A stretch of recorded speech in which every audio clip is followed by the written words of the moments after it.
So, why was the frequency of music changed? While standard tuning at 440 Hz for musical instruments became widely recognized in the early 20th century, but efforts to standardize it began as early as 1834, when Johann Scheibler proposed it at the Stuttgart Congress of Physicists. This frequency was later adopted as the ISO 16 reference for tuning, which solidified its status as a standard for Western music. So the frequency of music underwent a significant change in the early 1900s, shifting from 432 Hz to 440 Hz. This change has been the subject of much speculation and conspiracy theories. The standardization of music to 440 Hz was reportedly funded and controlled by corporations within the music industry. So any musician out there knows that on your tuner, you have a standard setting of 440 Hz. And this is a tuning that you tune your guitar to every single time you tune it. So get ready and put on your tinfoil hats and head down this little diverse subject we're going to discuss this morning. Realize something, there's a saying that goes, follow the money trail. And in this case, it's not very different. So if you look down these money trails, it becomes clear that certain organizations around the world have used music to control people. All music of the West that's based on standard 12-tone scale is used for the management of crowds as well as thought control. And that's a fact. Now, there might be some non musicians out there that are thinking to themselves, what has this got to do with anything?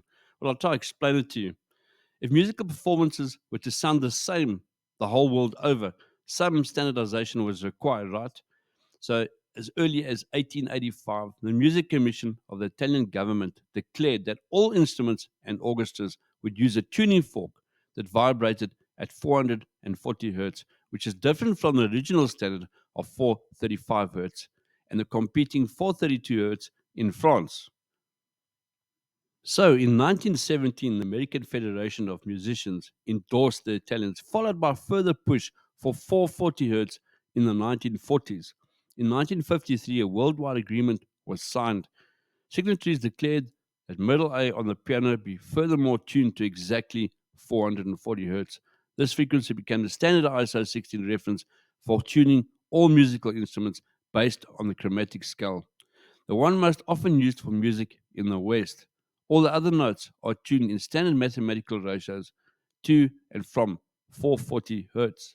So this tone became universally accepted, and that is why a piano in Johannesburg or guitar will sound exactly the same in America.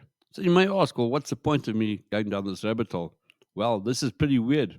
No one can say for sure why this frequency was chosen in the first place, seeing that the original one was 432 Hertz to start with.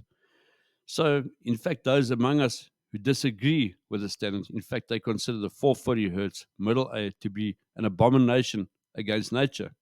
Interesting, isn't it? So, furthermore, 432 Hertz resonates with 8 Hertz, the Schumann resonance, the documented fundamental electromagnetic beat of Earth.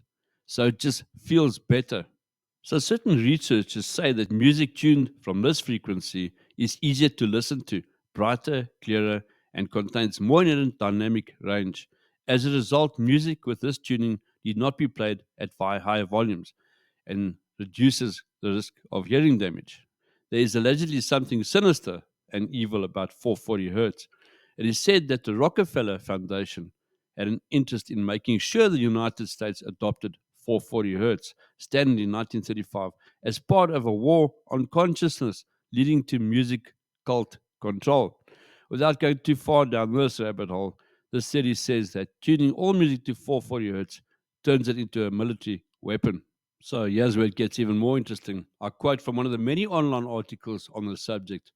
Monopolization of the music industry features this imposed frequency that is herding populations into greater aggression, psychosocial agitation, and emotional distress, predisposing people to physical illness and financial impositions, profiting the agents, agencies, and companies engaged in the monopoly.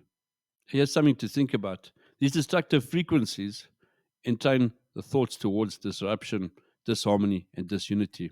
Additionally, they also stimulate the controlling organ of the body, which is your brain, into disharmonious resonance, which ultimately creates disease and war.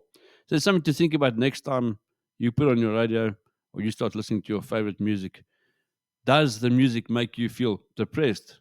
Does it make you feel like hitting your head against the wall? Does it make you feel like wringing somebody's neck? Does it bring you to a place of relaxation? So, for many kinds of music, 440 hertz is considered the standard tuning pitch.